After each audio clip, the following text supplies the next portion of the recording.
What's up, Kansas City? I'm your host, Glenn Brian Frizzell. Today we are filming in Lincoln Economic Building right here in the historic 18th and Vine Jazz District. Our guest today is your council lady. She represents District 1. We'd like to give a warm What's Up, Kansas City welcome to Council Lady Heather Hall. Thank you. Thanks for having me today. We thank you for being with us. We know that you've been very busy. Around Thanksgiving, right before Thanksgiving, you attended the National League of Cities Conference. The title, Helping City Leaders Build Better Communities. Can you tell us a little bit about your experiences with that? Sure. We had a wonderful turnout. Lots of people came from all around the country. You know, the thing we really want to do is bridge that gap between all the people in the country who the week after the election, some were happy, some were not, and so we still need to work together. And how does that work? And so on my committee, which is the Human Development Committee, we especially wanted to work on ways we can bridge the gap and help people really find their usefulness in this country. And were there any takeaways? I understand that you are on the Human Development Committee and you had several committee meetings. We did, and you know, obviously a couple of the big issues that we're continuing to work on are the opioid epidemic here in America that we are really trying to rein in and help our young people stop before it gets to a point where they can't come back from. And the other thing, well, you know, we're really working on doing some different ways to really reach out through community partners, our churches, our families, and then of course our elected people who have the opportunity to work with different organizations to really train our young people and say, you know what, this isn't the best way to go down this path, and also gaining opportunities where we can restrict access to those so that hopefully they will make other choices and not have the access. Okay, you're working on that. I know you stay busy. You have many projects going on. Can you tell us a little bit about some other things you're working on? Absolutely. My real big focus in City Hall is public safety, infrastructure, and small business. And on public safety, one thing that I'm doing right now, a current project, is we're working on building a fire station in the northeast corner of my district. And you know, one of the wonderful things about that is as you know, I'm a big proponent of being fiscally responsible with our taxpayer dollars. So fortunately, I was able to ask a local landowner if he would be willing to donate the land, and the first thing out of his mouth was, yes, of course I'll donate the land for the fire station. And so that really drops the budget, doesn't it? And that really helps make a nice thing for the people of Kansas City. So we're building one up in the northeast corner close to 435, and that will be done in the next year. And the good news about that is not only does it make Kansas City safer, it reduces our firefighters' response time, and it also lowers the homeowners' insurance rates for the homes in that area, which are so far from the services that they have increased in their insurance rates. Awesome. Now we're going to talk a little bit about your portion of the district, Northland, here in just a little bit. I kind of want to back up a little bit before Thanksgiving and talk about the election. Sure. Very surprising, to say the least. A lot of different comments. When everything is said and done, we now have a Republican majority in our federal and state governments. Can you tell us how that will affect city services at all? You know, I think we need to wait and see how they respond. I think we have become such a divided country that we didn't used to be like that. We used to be okay with one party or the other, but it feels like people are getting a lot more angry about whether you have a specific letter behind your name. And what I'm hoping happens is that we can bring some civility back to our country, and we can say, let's give everybody an opportunity to do what we've elected them to do, because at the end of the day, we did elect this to happen. We maybe don't all individually think that, but it did. That's what we did as America. So let's give them an opportunity to do what they said they would do, because we get a chance every 4 years to take them in or out of office. And I think that's what we use our American vote for, is to be able to, that's how we say you're fired or you're not fired. And I want to give them an opportunity to do what they said they were going to do if we believe that as a country that's where we want them to go. And then the other thing is, locally, how does that affect us? It may or may not affect us in certain ways. You know, I think on a daily basis, as much as people love their current president, where it went in history, whenever it's been our current president, day in, day out, that president doesn't really affect their lives to the extent that they can walk around every single day and say, my day was completely affected by this person who's in office today. And so I think we need to really just kind of give everybody a chance to see what they do, because this is, after all, you know, a constitutional republic that we live in, and so we we make the opportunity to vote for people, and we then, have to live with those choices for 4 years and then go on to the next opportunity.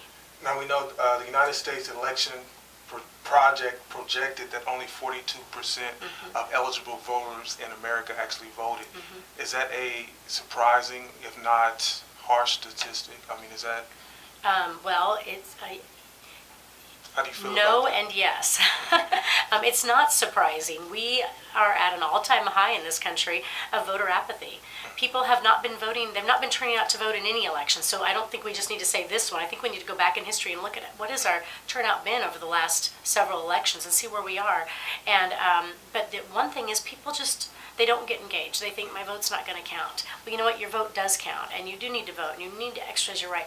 This is such an honor to get the opportunity to vote in this country. So many people don't have this opportunity, and we do. And only 42% of the people decide that it's important enough to do it. Terrifying. It's terrifying, and it's apathetic, because that's what people do.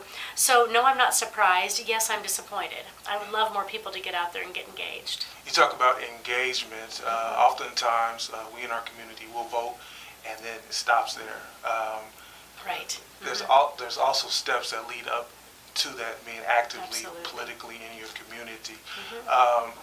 What are your thoughts about that? Do we look to one leader, whether it's Donald Trump or Hillary Clinton, in our community? Do we look to the wrong people to lead us? When there's stuff we can be doing ourselves? Absolutely. There, in my opinion, and I'm a religious woman, and in my opinion, there's only one person that I need to look up to, and that's Jesus Christ. And so that's who I look up to. I do not hold any credence to what Donald Trump or Hillary Clinton or any of the past presidents have to do, because they're not in charge of my life. And I already know that. That's me. But not everybody maybe feels that way. So what we have to do is we have to say, if you like what's going on, then continue to get engaged and push that message forward, okay, in your own community with the people that are in your wheelhouse, that of your sphere of influence. If you don't like it, do the same thing. But do it in a respectful way. I don't know that protesting before or after, whichever side you're on, before an election or after election, is really a successful way to do something. I think if you really want to get engaged and you want to be a community activist in your community or in just about a specific topic, then do that. But do it in a productive, meaningful way that actually will result in people paying attention to you in a positive way, instead of just, it's another this or that. Thank you for sharing with us. We do look to you and various city council leadership to direct us and to give us points of reference to where we can go. Last question on this point, I'm going to move on. You have two quotes on your website that I thought were excellent. Let us not seek the Republican answer, the Democratic answer, but the right answer, John F. Kennedy. And the ultimate measure of a man is not where he stands in a moment of comfort or convenience, but where he stands at times of challenge and controversy. The last one, of course, Reverend Dr. Martin Luther That's King right. Jr. Is this a time of controversy, a time of discomfort? Of course it is. But the way we handle ourselves and the way I carry myself will determine how you decide whether you want to, believe in what I have to say or not.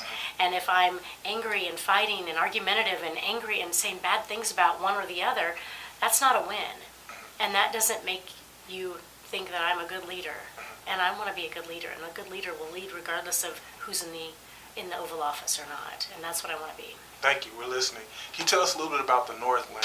It is one of the, I want to say least visited, I don't want to say least visited, that's kind of harsh, but it's one of the areas that we do not check in with often. So we're glad to have you here today to tell us a little bit about your side of the district. Sure, thank you. Well, first of all, we're not that far away. I know people think we're, Omaha or something, but we're really just on the other side of the Missouri River. So if you're at the Missouri River and you just look on the other side, that's our district right there when you get across the river.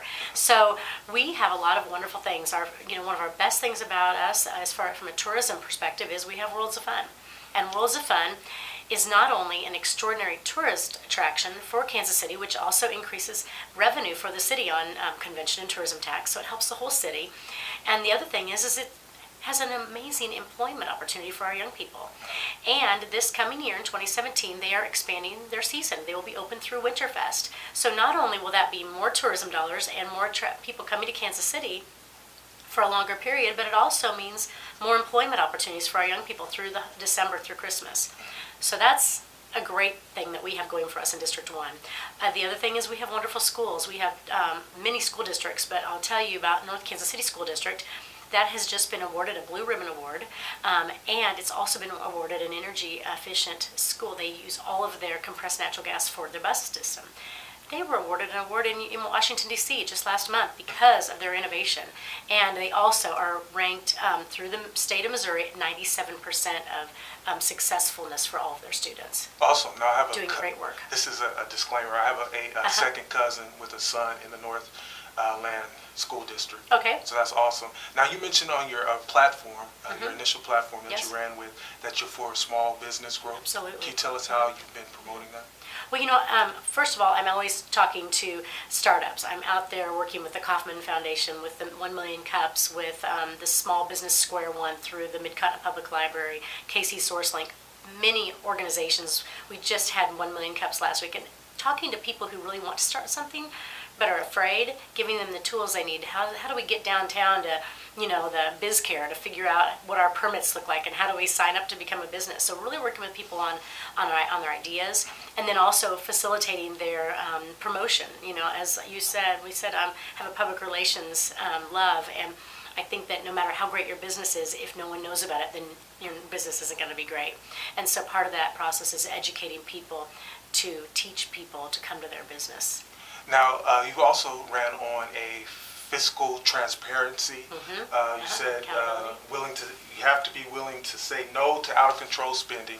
I don't know if this is a separate issue or a separate part of the plate, but you mentioned that you are not necessarily for increase in minimum wage, and we know that there are movements in Kansas City to increase the minimum wage, but it can be done in a different way. Can you share your thoughts? Well, my actual words are not that I'm not for an increase in minimum wage. What I'm not for is for the city of Kansas City to be voting on an issue that is not ours to vote on. The minimum wage issue needs to be decided on by the state of Missouri. That's their purview. It's not something that falls within the purview of the city government. And we were voting on something that we were not allowed to vote on. And so that's why I voted against that, because it wasn't the right legislation. It wasn't that I wasn't for minimum wage or even helping increase minimum wage through the time. It's because of the way we did it. And if you'll notice, the week after I voted against it and everybody else voted for it, we had to go back and redo the vote, and everybody had to go also on the council side to vote against it, because we were not within our purview as a city municipal government to do that. You've often stood tall, your voting record. You also voted no for a TIF issue dealing with the Intercontinental Renovations at the hotel. Can you tell us a little bit about that? Sure. It wasn't a TIF issue. What they wanted to be able to increase the tax on anything that is sold in their hotel. So they wanted increased taxes just for people who either stayed there or came there for lunch or for an event. If you had a banquet there and we all bought food and drinks, then we had to pay the taxes, and they wanted to increase that tax. Sorry, I had the wrong issue. That's okay, but it's fine. It's not, it's confusing. But the reason that it bothered me is that the same week that they asked for that, Vogue magazine did this huge spread in their national magazine saying that Kansas City is one of the most lovely places to visit. It's beautiful, and even check out the most extraordinary part of the Country Club Plaza. The same week that they're saying they're blighted. Now, I do Vogue magazine. Vogue magazine. It That's was the our- exact same That's week. our one to dispel. And at the same time, and I'm a Kansas Citian. I mean, I've been I had to stay at the Alameda Plaza. Didn't have to. I enjoyed staying there when I was a kid, growing up for a reason. And it's a lovely hotel, and it's an iconic fixture in the Country Club Plaza. And I do not want it to go away. I wish them no ill will. What my problem was with that specific project is that they were asking for something with a blight designation, and it's hard for me to say blight and Country Club Plaza in the same sentence. And when I see them asking for blight, knowing full well that just a mere 8 or 9 months prior to that they purchased the property, they knew that it was like that when they bought it. And I liken it to, what if I buy a house from you and there's some issues in it? And I know that, and I hand you the check and I walk away, and then a few months later I go to the people who want to come visit me and I say, you owe me extra money to fix my problems that I have in my property. Seems like a conflict of duties there. So I wish them well, and I want them to be successful, and I want them to have a lovely hotel to bring people to Kansas City. I don't want to jeopardize our tourism, but I also don't know if that was the right mechanism to get what they needed to do done to complete their project with their issues that they need to renovate. Public safety, infrastructure, small business growth. Can you tell us District 1's main focus moving ahead, Council Lady Hall? Infrastructure, definitely. You know, people think that the Northland is this huge expanse, and it is, but we also have some of the very oldest infrastructure in Kansas City, because just over the bridge used to be Kansas City's Old Northeast before we reconfigured our city. So we have some 1800s infrastructure in District 1 that has not been fixed. So we have people still actually on septic, and so we have a lot of old crumbling infrastructure that actually needs to be fixed. So sidewalks, getting our kids to and from school safely, that's a really big issue. And if we can get our sidewalks and roads to a really good standard, I think that it needs to be at least at like 50 to 60% drivable, then I would be happy with that. That would be great. What's the best way for your constituents to communicate with you? Any closing thoughts? Absolutely. Well, I'm on every social media there is. It's Heather Hall on Facebook and on Twitter. Just Heather Hall. And then I also have a website, which is kcmo.gov/hall. And then I have email, which is heather.hall@kcmo.gov. And then I have a phone, and they can call me on that too. It's 816-513-6505. Now, is that landline or? That's a landline. I have a mobile too. Okay, well, Council Lady Hall, Cascade Media Group, we here are about the future of technology, and we know the innovation wave, computers, mobile, internet, it's all there, it's right That's there right. for you. What are your thoughts on the technology innovation? Well, you know, I think people would tell you it's a love-hate relationship. We love it when it works, we hate it when it doesn't. And so we want to continue to work with everyone on the ways we can. You know, this is, our society is going this way. You know, we either embrace it or we get left behind, and we're not going to do that. The wave of the future is now. Go online, check out more video at www.whatsupkansascity.net. And remember, the sky's the limit. Aim high, shoot for the moon. If you miss, at the very least, you will land it among the stars. Take care until next time. Thank you, Councilor. Thank you so much. I appreciate it. I'm IFBB Bikini Pro Cat Williams, and when I'm not working out in the gym, I'm searching the web on Cascade Media and What's Up Kansas City. So make sure you check them out.